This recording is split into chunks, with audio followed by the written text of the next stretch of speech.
The benefits of nitric oxide are many, and they focus mainly in the cardiovascular system, but this also impacts on other systems as well. Because nitric oxide can keep your blood vessels healthy by increasing blood flow, what happens is that the nitric oxide makes sure that all the organs in the body receive the normal amount of blood and therefore nutrients and oxygen that's required. In addition, nitric oxide can interfere with the blood clotting process, and so it can prevent unwanted blood clotting. You know, when people suffer from a heart attack, in many cases this is due to a blood clot that develops in the coronary arteries that feed blood to the heart. By the same mechanism, when a person gets a stroke, this is generally due to the development of a blood clot in the cerebral arteries that carry blood to the brain.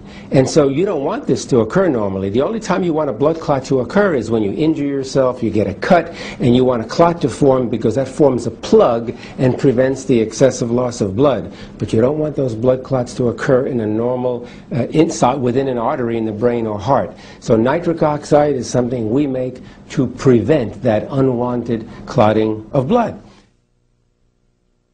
When nerves stimulate different parts of the body, they do so by releasing a chemical. Well, the major chemical in the brain that is released from many nerves is nitric oxide.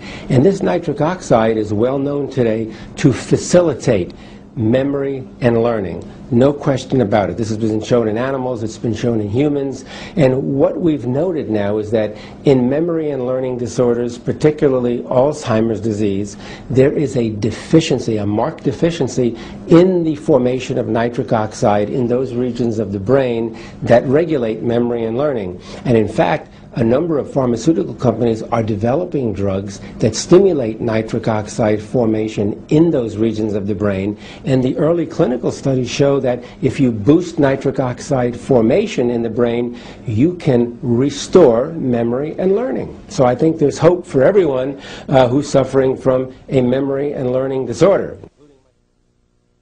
Not only does nitric oxide decrease the blood pressure and protect against heart disease and so on, but let's keep in mind one of the major effects of nitric oxide in the body, and that is to function as a vasodilator. This means it's going to widen or relax the arteries, and when that happens, of course, you're going to increase the flow of blood to the other end.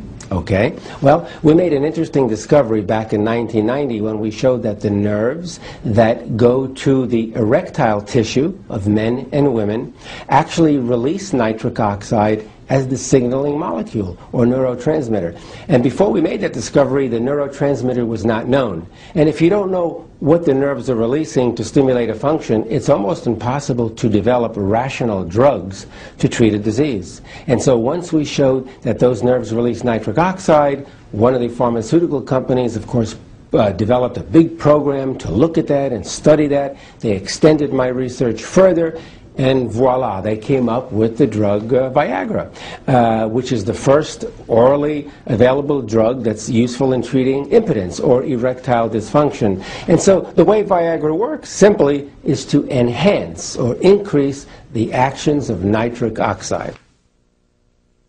Nitric oxide is a vasodilator, which means it's going to widen those blood vessels and lower the pressure within the blood vessels.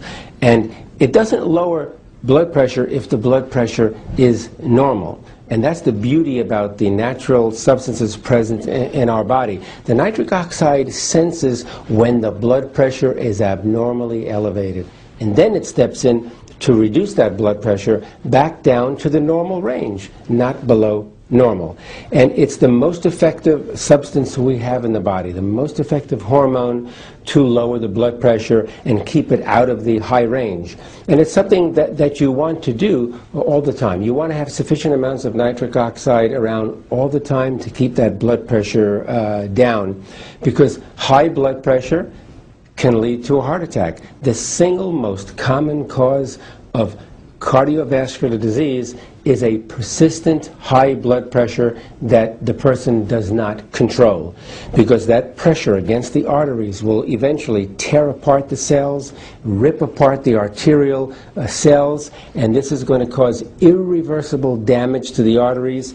This will start the development of a plaque formation, cholesterol buildup in the arteries. This will begin to precipitate blood clotting, which means you can get a blood clot in the heart, which can cause a heart attack. You can get a blood clot in the brain, which can cause a stroke. So nitric oxide is the body's natural way to prevent all of these things from happening. One of the most common causes of a heart attack or a stroke is the development of atherosclerosis, which is nothing more than an inflammatory disease of the arteries. And this comes about when you have cholesterol buildup.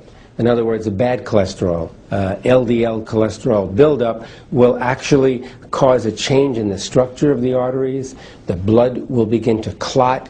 There'll be all kinds of debris clinging to one another, and this constitutes the buildup of plaque in the arterial wall, which can obstruct blood flow, and worse yet, if those plaques become disrupted for any reason, they can travel to different parts of the body, and they travel to the brain, you can have a stroke. If they travel to the heart, you can have a heart attack.